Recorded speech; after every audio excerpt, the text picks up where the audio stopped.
about going to the stream to get a drink. I turned to leave, but couldn't get out. The entrance was blocked. When Kermode awoke, he didn't know where he was. It looked like a sleeping den that had been filled with food. He could hear humans talking at a small door by the side of the den. Look, he is awake and is hungry. I was worried about the dose of the sedative I used in the dart. We'll give you a collar, some dinner, and you'll be off and running soon.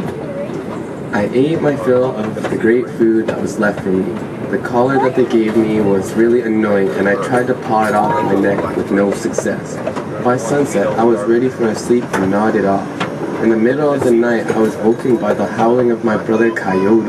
I wondered if he could help me get the collar off, and maybe he hadn't heard of the beast pit. I climbed up the wall of the den, found an opening, and ran free.